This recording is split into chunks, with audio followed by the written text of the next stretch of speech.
Terus di sini disebahas suatu pembahasan menarik oleh Habib Abdul Haddad, yaitu suatu hadis yang berbunyi walladzi la ilaha ghairuh. Hadisnya sebenarnya diriwayatkan oleh Abdullah bin Mas'ud. Beliau katakan, ya, inna ahadakum yujma'u khalquhu fi batni ummihi 40 yawman nutfatan thumma yakunu 'alaqatan mithla dhalik thumma yakunu mudghatan mithla dhalik thumma yursalu ilaihi malakun fayunfakhu fihi ar-ruh wa yu'maru bi 4 kalimatin bi katbi rizqihi wa ajalihi wa 'amalihi wa syaqiyyun aw sa'id. Fa walladzi la ilaha ghairuh inna ahadakum la ya'malu bi 'amali ahli al-jannah hatta la yakun bainahu wa bainaha illa dhira' fayasbiqu 'alaihi al-kitab fay'amalu bi 'amali ahli an-nar fayadkhulaha wa inna ahadakum la ya'malu bi 'amali ahli an-nar hatta ma yakun bainahu wa bainaha illa dhira' fayasbiqu 'alaihi al-kitab fay'amalu bi 'amali ahli al-jannah fayadkhulaha. Al-hadits.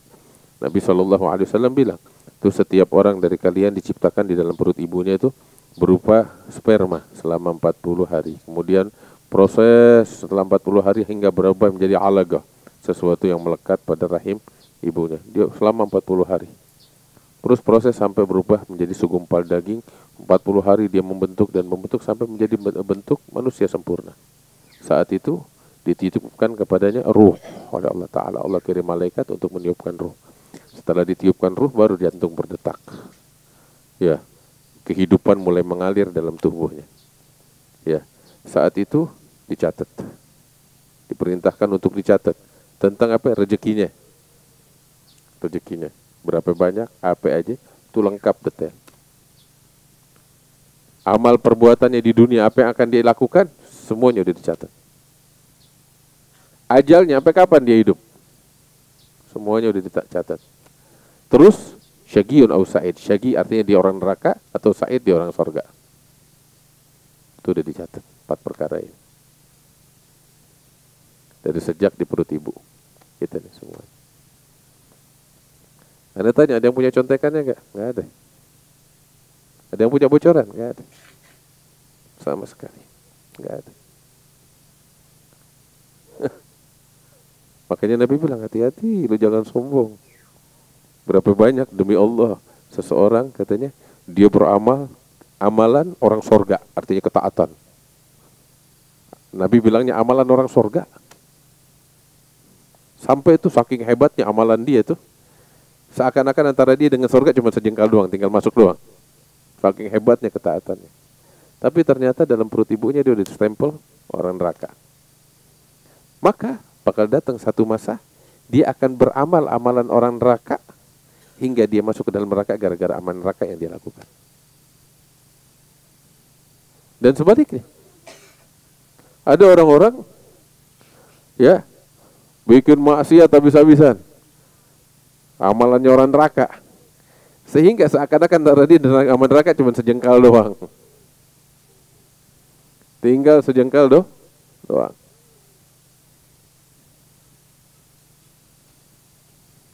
Tahu-tahu, subhanallah, dalam perut ibunya dia udah distempel orang sorga, sorga. Tergerak hatinya untuk melakukan satu kebaikan, dia masuk sorga dengan kebaikan itu. Macam kayak yang sering Anda cerita, pelacur dari Bani Israel, itu kan amalan orang neraka. Melacur, berzina. Bagaya min bagaya Bani Israel, katanya Nabi. Pelacur dari para pelacur yang Bani Israel. Pelacur artinya, kita tahu deh kalimat pelacur itu gak sembarangan. Siang malamnya kerjaannya begitu dah. Ya, itu kan orang neraka ibaratnya, dari kalau amal perbuatan ya dilihat itu perbuatan orang neraka. Tapi subhanallah, nasib baiknya dalam perut distempel oleh Allah Ta'ala sebagai orang surga. Bikin satu perkara yang bikin ridhonya Allah. Kecil di mata manusia, ngasih minum seteguk air kepada anjing.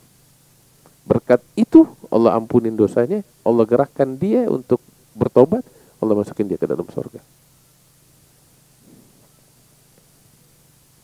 Iya.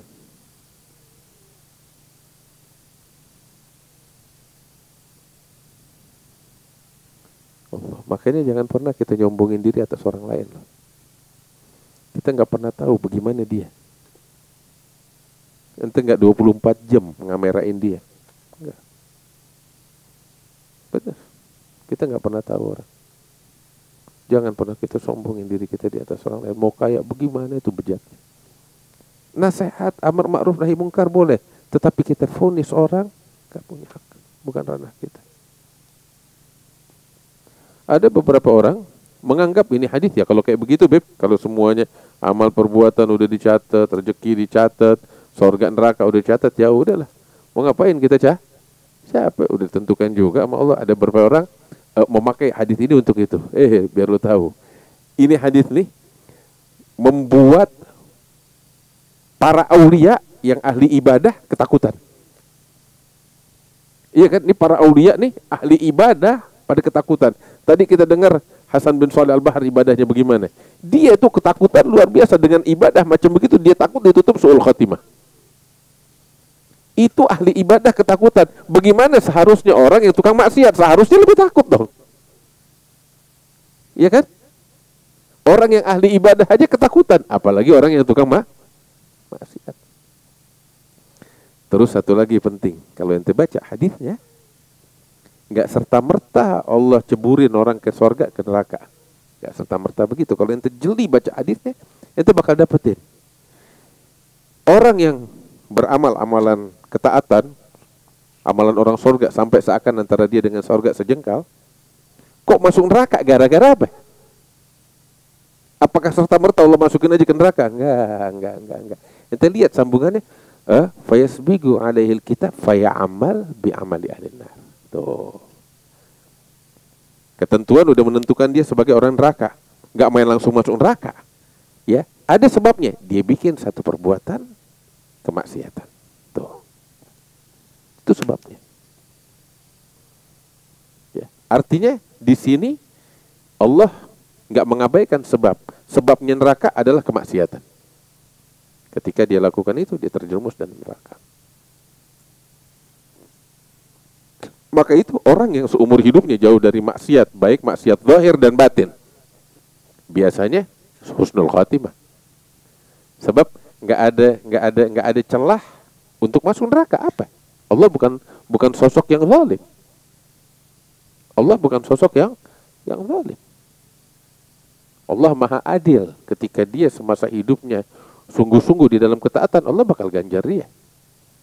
Ya, orang yang ujung-ujungnya masuk neraka juga sekalipun dia taat, ya, karena dia melakukan suatu yang fatal di mata Allah Ta'ala. Allah Maha Adil sehingga diganjar dengan neraka. Kan dia bikin taat selama ini. Iya, ada suatu kelakuan yang dia lakukan sangat fatal. Itu bakal dapetin pasti itu. Dan sebaliknya juga tukang maksiat. Kok dia tukang maksiat masuk surga? Dia melakukan sesuatu yang hebat di mata Allah yang ente nggak sadarin. Ente nggak tahu. Itu yang menjadi penyebab dia masuk surga. Yang menghapuskan segala keburukan. Nah, macam kayak tadi kita contohin. Ya, kasih minum seekor anjing. Itu di mata Allah bukan sepele. Apalagi ketulusan yang datang dari dalam hati. Allah. Terus ya, ini hadis nih. Ya, yang dipakai oleh orang-orang dengan alasan, udahlah mau ngapain kita berbuat. Udah ditentukan juga. Biar nanti tahu. Tuhan Allah Ta'ala yang memberikan kita segala kenikmatan, anugerah karunia. Menuangkan segala cinta kepada kita. Sosok yang semacam ini nggak layak apa untuk kita sembah. Ente nggak punya perasaan, ente nggak punya hati, ente nggak punya nurani. Sosok yang baik semacam ini nggak layak kita tunduk kepadanya. Katakan di sana nggak ada surga, nggak ada neraka. Sosok yang baik semacam ini sangat layak untuk disembah. Iya. Katakan setelah itu udah habis, nggak ada surga, nggak ada neraka. Tapi dia kasih kita hidup, dia kasih kita nikmat, dia kasih kita oksigen, dia kasih kita makan, dia kasih kita minum tanpa pamrih, segalanya diberikan sama kita. Ente kalau wa in ta'uddu nikmatullah la tusuha, ente kalau mau hitung nikmat Allah nggak bakal pernah bisa ngitung. Saking banyaknya. Iya kan? Allah. Sosok yang begini nggak layak kita agungkan, nggak layak kita cintai, nggak layak kita habiskan hidup kita untuknya. Ente kalau hidup susah, ya, terpuruk, hancur, ente udah pasrah dengan kehancuran. Tahu-tahu datang Ustaz Jalani nyelamatin ente dari kehancurannya ente. Ente seumur hidup bakal berhutang jasa dengannya. Iya kan? Berhutang budi dengannya. Ente bakal hormatin dia seumur hidupnya ente. Iya kan? Ente udah diselamatin dari keterpurukan yang begitu besar oleh Ustadz Jalani. Ada manusia. Apa sih yang dilakukan oleh Jalani? Hal kecil dibanding apa yang Allah berikan kepada hambanya. Tuhan yang macam gini gak layak disembah. Wahai orang yang punya akal sehat, hati nurani, katakan di situ nggak ada sorga, nggak ada neraka, tapi Tuhan ini patut untuk disembah. Hakata. Karena itu nggak ada alasan bawa ini hadis, orang yang bawa ini hadis untuk gue nggak mau ibadah. Ada orang yang nggak punya nurani, nggak punya akal sehat. Emang dia udah kotor dari awal. Hakata. Wallahu a'lam bishawab. Oh.